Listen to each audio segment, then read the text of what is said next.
इस हफ्ते के मनी मैटर्स में हमारे साथ हैं अंश, जो कि मध्य प्रदेश से हमें ज्वाइन कर रहे हैं। कैसे आप अंश? ठीक हूँ मैम, बढ़िया हूँ। बढ़िया। अपने बारे में हमें बताएंगे अंश? मैं मेरा नाम अंश मिश्रा है और मैं इस टाइम डिस्ट्रिक्ट कोर्ट में स्टेनोग्राफर के पद पे हूँ। It's government employ. और मेरी फैमिली में मेरे फादर हैं, मदर हैं और सिस्टर है, एक वाइफ है और भैया हैं, भाभी हैं, उनका एक छोटा सा बेटा है। ओके। हम सभी लोग मतलब अभी एट प्रेजेंट वाइफ और मैं साथ में रहते हैं जॉब पर दतिया में। भैया भाभी अलग जॉब पर रहते हैं और पापा मम्मी और सिस्टर अलग रहते हैं। एंड आपकी उम्र कितनी है अंश? ये मेरी उम्र 31 है। ओके। एंड आपको कितना टाइम हो गया है काम करते हुए? 7 ईयर। ओके। आप आज क्या मदद चाहते हैं उसके बारे में हमें बताइए प्लीज। एक्चुअली क्या है, सारी चीजें सही चल रही थी, कोई दिक्कत नहीं थी। अचानक क्या, वाइफ को एक डिसीज है, किडनी डिसीज, जो कि अचानक निकल आई। उसके लिए मैं तैयार नहीं था और अचानक मेडिकल के एक्सपेंसेस काफी होने लगे। कुछ सालों बाद एक साथ जो मेडिकल का एक्सपेंसेस आएगा, उसके लिए मैं प्रिपेयर नहीं हूँ। समझ गया। एंड ये क्या एक ऐसा, कितना वक्त हो गया है इनको इस डिजीज के साथ? हमें इसी जनवरी में पता चला है जी। अच्छा, इसी इससे पहले जनवरी पता में नहीं। ही? ओ वाह। और उनका, क्योंकि आपको तो सरकारी नौकरी में मेडिकल इंश्योरेंस मिलता होगा, तो उसने ये कवर नहीं किया या वो काफी नहीं बढ़ रहा है, क्या हुआ? बहुत लेंदी प्रोसेस रहता है और शायद मिल भी नहीं पाता है ठीक से। उनके अकॉर्डिंग तो गवर्नमेंट हॉस्पिटल में इलाज करा सकते हैं और बड़े इलाज गवर्नमेंट हॉस्पिटल में नहीं करा सकते। दिस इज अच्छा। और रिस्की भी ये रहता कंडीशन ऐसी है कि इसको एक बड़े अस्पताल में ही करवाना पड़ेगा, जो गवर्नमेंट में शायद कवर नहीं हो पाएगा। है, ये नहीं हो पाएगा। ठीक है। एंड क्या ये ऐसी चीज? मैं आपको बता हाँ। देता हूँ कि अगर हाँ जी। इसका मतलब हो सकता है तो किडनी ट्रांसप्लांट ही ऑप्शन है बस, और अच्छा। कुछ नहीं। जिसके लिए फिर आपने कोशिश शुरू कर दी है? अभी तो फिलहाल कोई कोशिश नहीं की, बिकॉज मेडिकल एक्सपेंसेस ज्यादा होने लगे। हर मंथ 10,000 तो हो ही जाते हैं। आफ्टर मई के बाद चालू हुए हैं, उससे पहले नहीं थे। Got it। ठीक है, हम आपकी स्थिति को समझेंगे। मैं थोड़ा सा ये सोच रहा था कि अगर आप एक बड़े शहर के सरकारी अस्पताल में आए, जैसे दिल्ली में एम्स है या बहुत सारे और बड़े-बड़े शहरों में, एमपी के बड़े शहरों में भी, भोपाल हो या इंदौर हो।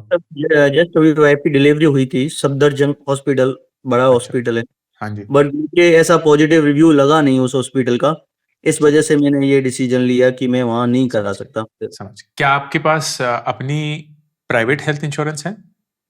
हाँ, मैंने हेल्थ इंश्योरेंस लिया हुआ था, वो नवंबर में लिया था। मेरा और मेरी वाइफ का है, बट जब पता नहीं था कि कोई बीमारी होगी या कुछ होगा, तो नॉर्मल 5 लाख का दोनों का है। वो तो काफी नहीं रहेंगे, क्योंकि अगर वो जरूरत पड़ी तो काफी रहनी ही नहीं है। वो अप्रोक्स 25 लैक्स तो चाहिए ही, क्योंकि मैं जिस हॉस्पिटल में दिखाने जाता हूँ वहाँ मैंने एक अनुमान लिया है कि उनका इतना खर्चा होता है। मैं फोर्टिस हॉस्पिटल गुड़गांव में जाता हूँ दिखाने अच्छा। हर बार। चलिए, आपकी फाइनेंशियल स्थिति को समझने की कोशिश करते हैं और फिर देखते हैं कि कैसे, अगर आपको ये 25 लाख रुपए आने वाले वक्त में जमा करने हो और आपके पास और कोई इंश्योरेंस नहीं हो, तो कैसे कर सकते हैं।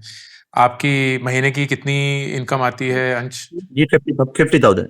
50,000। ओके। एंड ये सारा आपका पीएफ वगैरह कट के आता है, करेक्ट?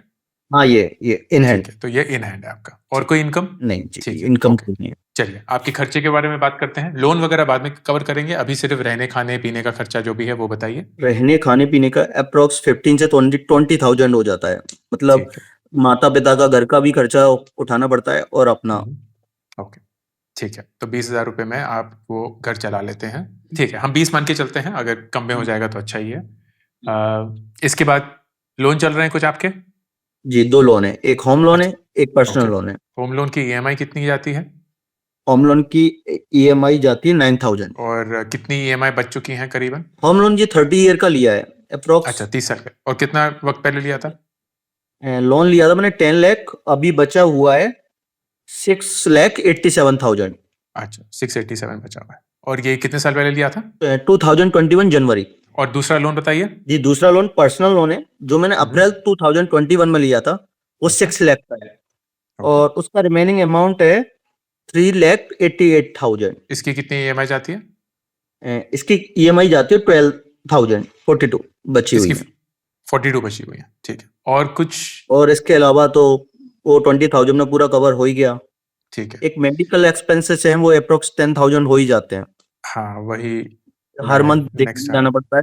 तो ये सारा जोड़ के अगर मैं देखूं तो 50 का पूरा 50 ही बैठ जाता है, उससे ना कम उससे ज्यादा। ठीक है, कुछ इन्वेस्टमेंट्स करी हैं आपने अंश? जी, मेरी इन्वेस्टमेंट है अभी एट प्रेजेंट। ओके, तो स्टॉक में है वो 20,000 लॉस में चल रही हैं।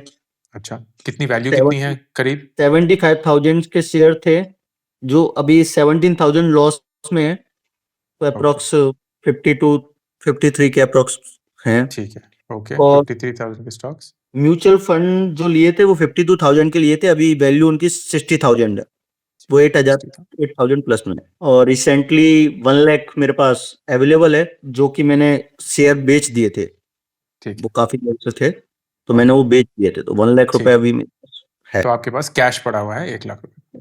और कुछ, आप क्या किराए के घर पे रहते हैं यहाँ? सरकारी यहाँ घर है? किराए की रहते हैं, वो मैंने उसमें 20,000 में इनबिल्ट अच्छा, शामिल कर लिया। तो ये जो होम लोन है ये किस चीज के लिए चल रहा है?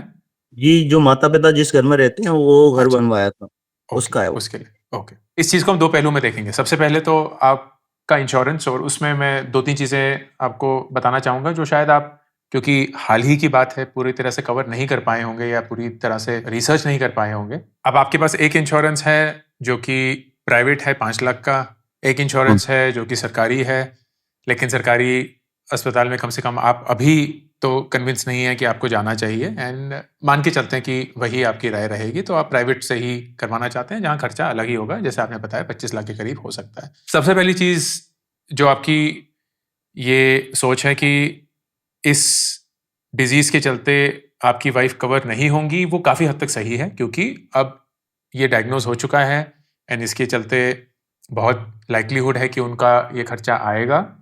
लेकिन ऐसा भी नहीं है कि ये कंप्लीटली 100% ट्रू है, क्योंकि एक कॉन्सेप्ट होता है पीईडी या प्री एग्जिस्टिंग डिजीज का, एंड प्री एग्जिस्टिंग डिजीज का कॉन्सेप्ट ये है कि कुछ पीईडीज जो होते हैं वो बिल्कुल भी कवर नहीं होते हैं, लेकिन कुछ थोड़े वक्त के बाद कवर होना शुरू हो जाते हैं। तो आपको सबसे पहले ये पता करना है अंश कि आपकी वाइफ को जो कंडीशन है, जो प्री एग्जिस्टिंग डिजीज है पीईडी इंश्योरेंस टर्म्स में, क्या कोई भी इंश्योरेंस पॉलिसी है जो एक वेटिंग पीरियड के बाद इस डिजीज को भी कवर कर सकती है या नहीं? जी, ये आपका सबसे पहला फोकस होना चाहिए। अब इसके लिए आपको एक इंश्योरेंस प्रोफेशनल से ही बात करनी पड़ेगी, जो मैं नहीं हूं, लेकिन मैं 2 रिकमेंडेशंस दे सकता हूं जहां आपको बात करनी चाहिए अगर आपने ऑलरेडी नहीं करी है।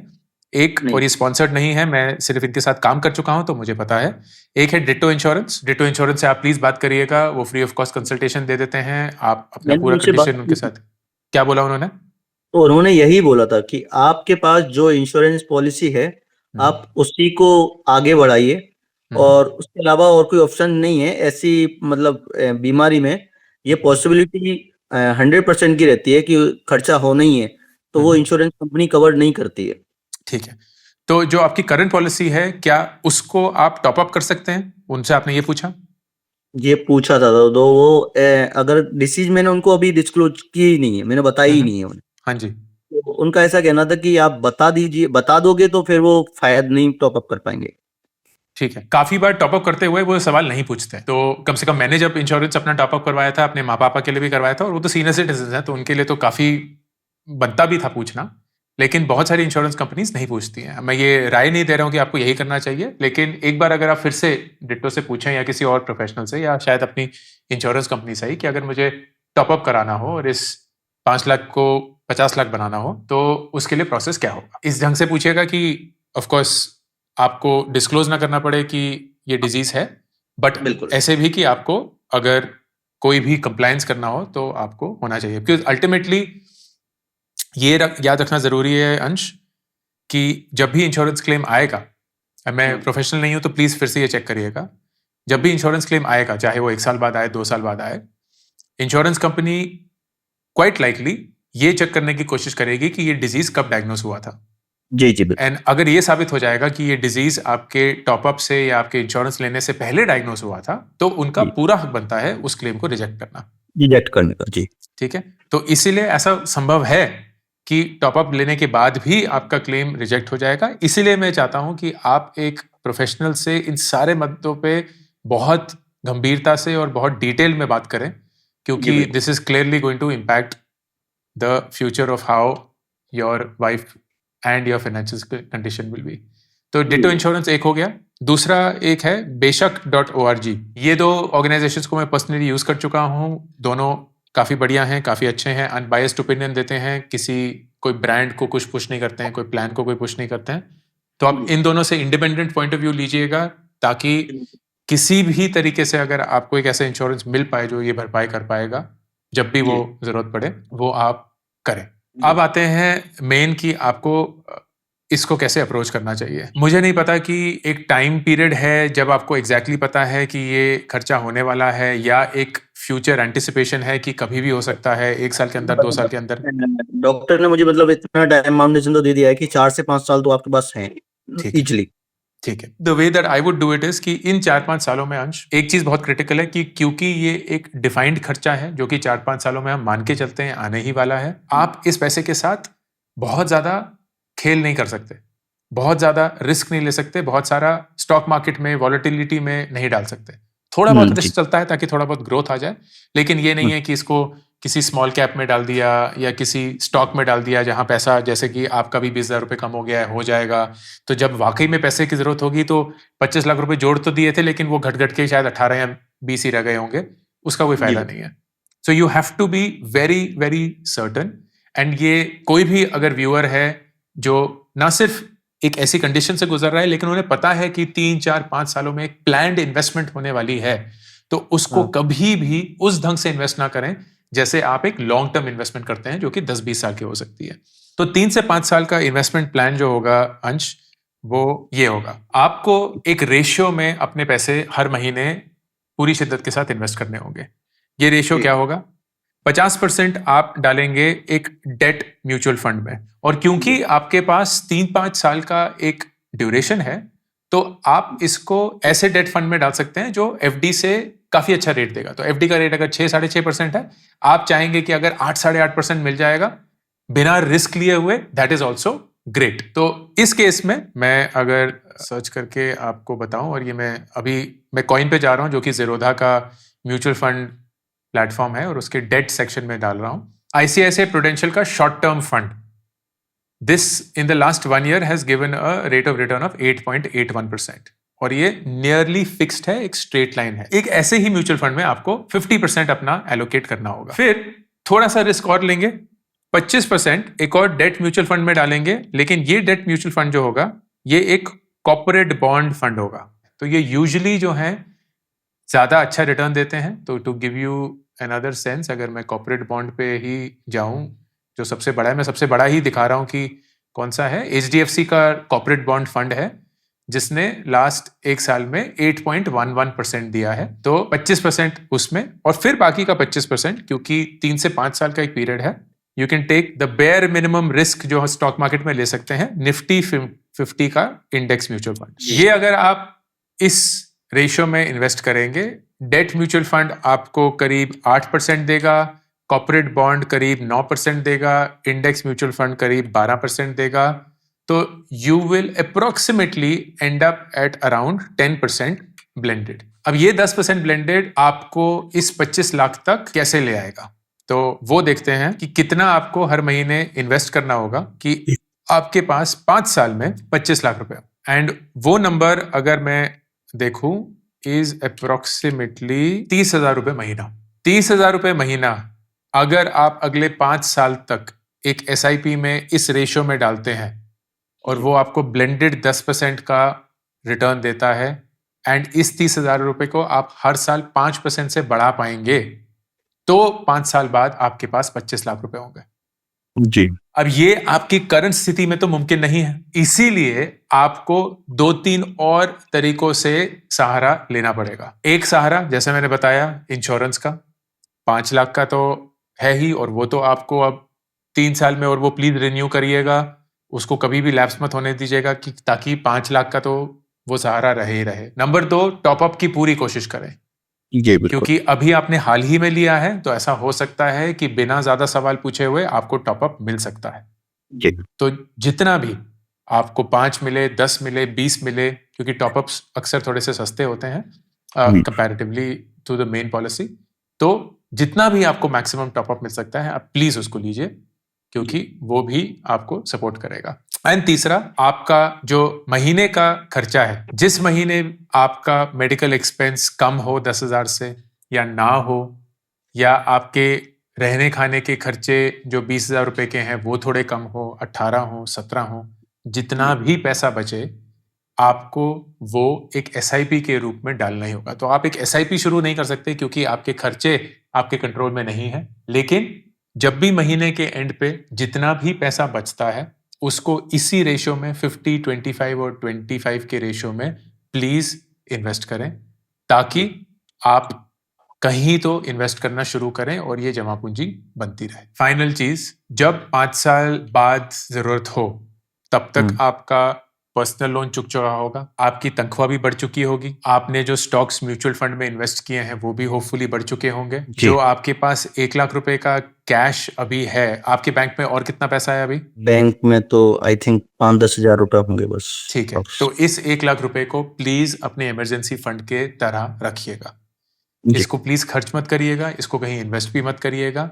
इतना पैसा आपके पास हर वक्त होना ही चाहिए, क्योंकि आपका 50,000 रुपए का महीने का खर्चा तो है ही है। तो अगर भगवान ना करे कुछ भी हो गया जिसके लिए अचानक से बहुत पैसे की जरूरत हो, तो आप एक और लोन ना लें।